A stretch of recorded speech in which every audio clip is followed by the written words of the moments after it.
Yes. Okay, so Ike's going to show us how he does this, how he cleans drivetrain and lubes the chain. Okay. So what'd you do? You just got into that middle gear? Yeah, and about the middle, and then just shake the bottle. Why do you got to shake that? Because so the blue liquid is a solvent, and then it's already dissolved in there, but there's a liquid there's like solids at the bottom. So it like separates or something when you don't use it? Yeah, it separates out. Okay. And so the blue stuff is a fairly strong solvent. So I get to the middle gear, and then I shake it until it's all one. Okay. And then I will pedal backwards. I haven't done yours. Yeah, I got a lot of stuff going on. And then I get onto the chain. Oh, you're really putting it on there, aren't you? Until the chain looks wet. Okay.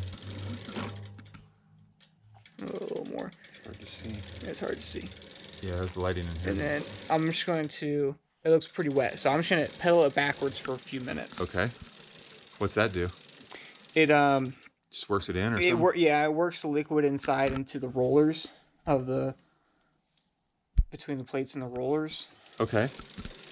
Oh, so the oil doesn't just sit on top of the chain? No, it needs to get inside the chain. If it doesn't really do anything, it's sitting on top. Oh. Because the rollers is what... there's a lot more... yeah. That's crazy, because I've always just thought of it as sitting on top of the chain, and I never really thought about it going into the mechanics of the chain. Because rollers act like a bearing. So yeah, it is. It is basically a bearing. Yeah. It's more, a connector link. More of like yeah. That stuff. Like that. Yeah. Yeah. You got the idea. It already sounds quieter, I think. Yeah. And just so the people at home know, you just lubed and maintenance this thing right before our trip. I did. Like literally the day before we did this trip. So we've got like 184 plus over 200 miles on it. And you told me at one time you like to do yours about every 200 miles. I usually do it more. I do it more often. I do it 100 miles because I want it to stay. I don't want it to make any noise while I'm riding at all. So I do it a little more frequently. Or if I'm riding and it's a lot wetter out, this is technically a drier lube. I mean, it still says it's good for rain and wet, and it'll do pretty good when it's wet.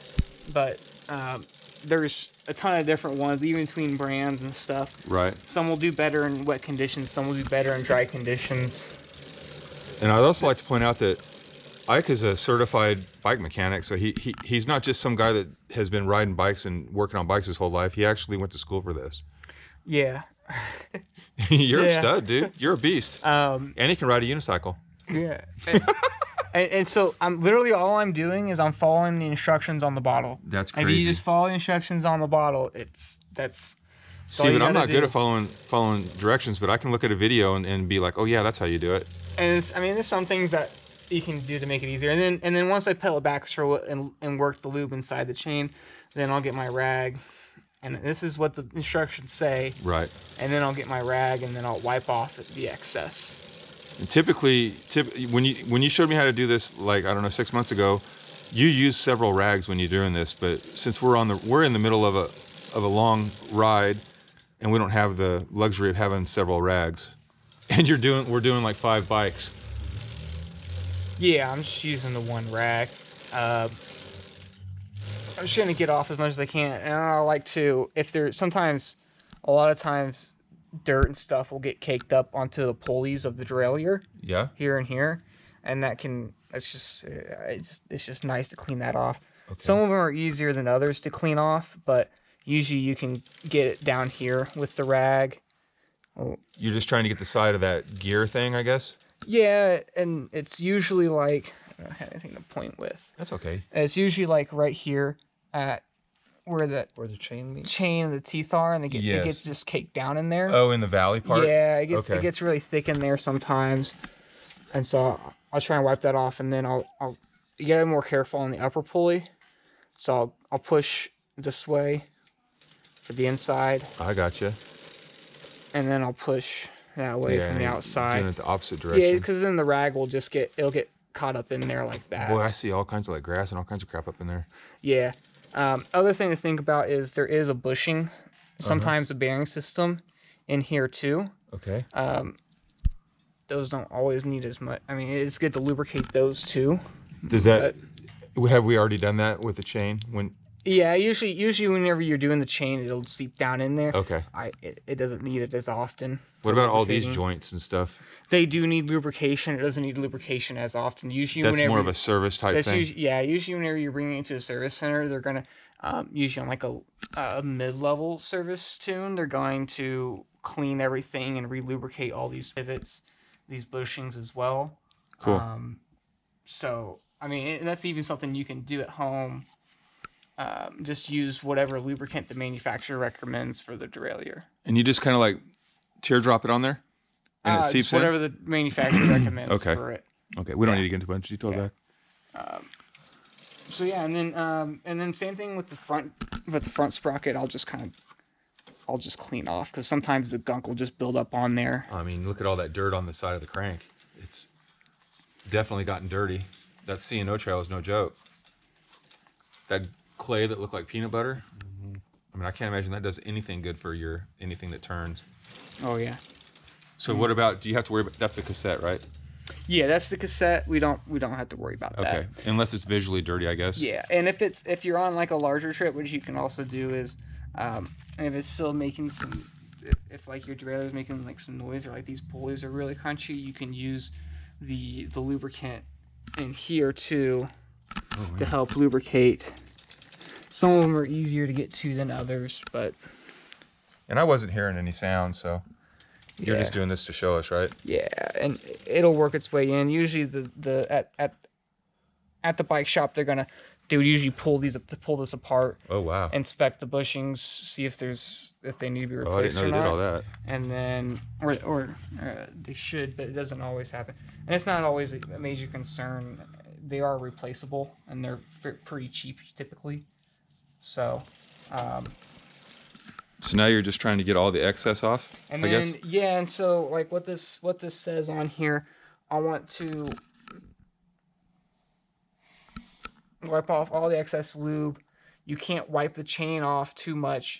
Really wipe it down good, and then let this lube set up overnight. So I just wipe it off as much as I can, as clean as I can get it, and then let it sit overnight, and then it's ready. So we're good?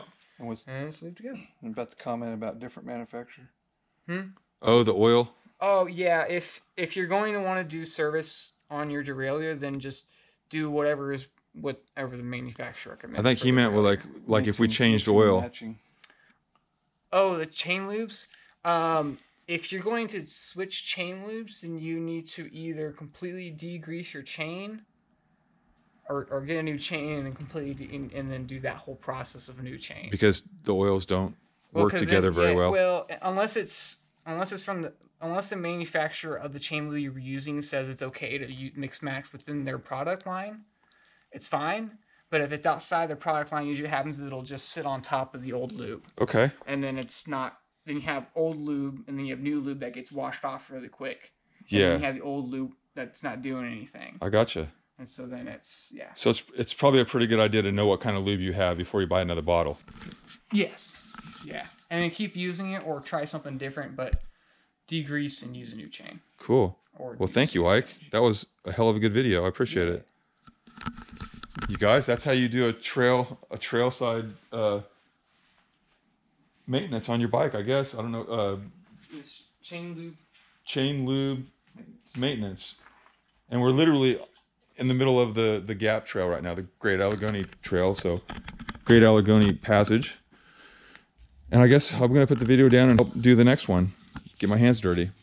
Okay, so I'll get ready to start. I'm going to do my sister's since Ike just did mine, I'm going to do my sister's so I can get my hands wet and I've never done it before, which seems ridiculous because I've been riding bikes my whole life. But I'm going to do that, but then Ike just remembered he wanted to add something to the video, which is... Don't get it on your brakes at all. Don't get the chain lube on any parts of your brakes.